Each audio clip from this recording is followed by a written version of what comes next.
अच्छा मित्रों, एक बात यह बताइए कि आज जो कट्टरपंथी बने घूम रहे हैं, दंगाई बने घूम रहे हैं अपनी अल्पज्ञता की उम्र में, क्या उम्र बढ़ने के साथ उनमें ज्ञान और गंभीरता बढ़ने पर वो बहुत बड़े महात्मा नहीं बन सकते हैं क्या? जब उनका ज्ञान जगेगा तो क्या वो बहुत बड़े संत नहीं बन सकते हैं क्या? जब उनका कट्टरपंथ का ज्ञान अनुभव उनको जीवन में ज्ञान और अनुभव सिखाएगा, अच्छाई बुराई में भेद करना सिखाएगा, तब क्या वो एक महान संत और दार्शनिक नहीं बन सकते हैं? तो क्या करें, हम लोग ऐसे कट्टरपंथियों का खुल करके विरोध करें, उनकी तरह सड़क पर उतारें क्या? समाज को शांति, प्रेम, अहिंसा और धर्म की नीतियों के द्वारा सुखी और संपन्न बनाया जा सकता है। राक्षसी प्रवृत्ति और अहिंसावादी नीतियों से कभी समाज अच्छा और सुंदर नहीं बना है। देखते हैं कितने समय तक इन लोगों की दुर्बुद्धि समाज में हिंसक प्रवृत्ति जगाती है।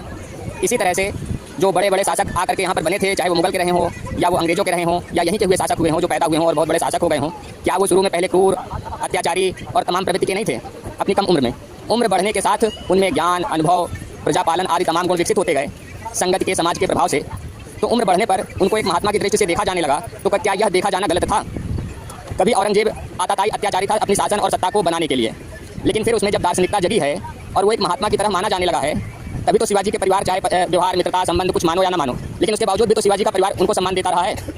वर्ण, गोत्र, जाति, धर्म, ये सब जो अपनी दुकान चलाने वाले, जो ये देवता पितर थे अधर्मवादी, जो अपने को ही मनवाना, जनवाना, पुजवाना चाहते थे, वही तो ये वर्ण, गोत्र, जाति, धर्म बना करके समाज में फूट डालो राज्य करो वाली व्यवस्था को स्थापित किए।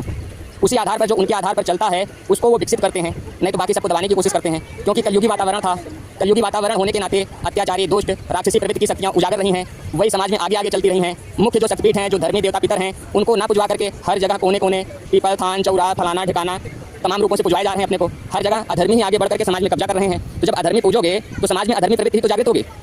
अहिंसा छोड़ करके हिंसा तभी तो जागृत होगी जब अधर्मी पूजोगे। तो वो तुम्हारा कब्जा करेंगे, तुम्हारा शोषण करेंगे, तानाशाह बन के बैठेंगे, सब कुछ करेंगे और तुम कर कुछ नहीं पाओगे, क्योंकि तुम उन्हीं को मान रहे हो, जान रहे हो, उन्हीं को पूज रहे हो, उन्हीं की सेवा कर रहे हो और उन्हीं को सिरमौर बना करके बैठाना चाहते हो।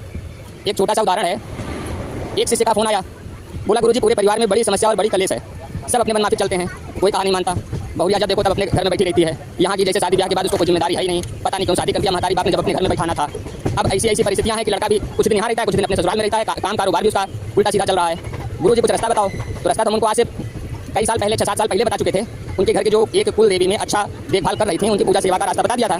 कह दिया था भैया सेवा करो, एक को साधो, एक साधे सब सदे, सब साधे सब जाएं। जब इनके भरोसे हो जाओगे और कहोगे माता घर में आप ही केवल विराजमान रहो, आप जिसको चाहो वो विराजमान रहे, बीमारी बाधा समस्या घर में प्रवेश न करें, दिक्कतें घर में प्रवेश न करें। जब उनके भरोसे रहोगे तभी तो होगा, घर समझेगा, लोगों का शरीर परिवार समझेगा, तभी तो सुबुद्धि रहेगी, दुर्बुद्धि नहीं रहेगी। बाधाएं आकर के दुर्बुद्धि कर देती हैं। और फिर पूजने की बात है तो फलाने बाबा पूज रहे हैं, ठिकाने बाबा पूज रहे हैं, फलानी माई पूज रहे हैं, ठिकाने माई पूज रहे हैं, वो एक के भरोसे है ही नहीं। और सब थान, पवान, प्रेत, प्रेतिन पता नहीं का पूज रहे हैं, उनको खुद नहीं पता, बस फलाने माई करके पूज रहे हैं। अब जब मुख्य शक्तिपीठ जो धर्म की देवियाँ हैं उनको लेकर नहीं चलोगे, दाएं बाएं पूजोगे, तो सब धर्मी घर में प्रवेश कर लिए हैं। जब समझाए तब उनको अपने फिर से सही रास्ते, पुराने रास्ते पर आए, जहाँ देखो वहाँ प्रसाद चढ़ाने को भेज रहे हैं, जहाँ जो मर्जी आ रहा है सिर झुका रहे हैं। ऐसे चलोगे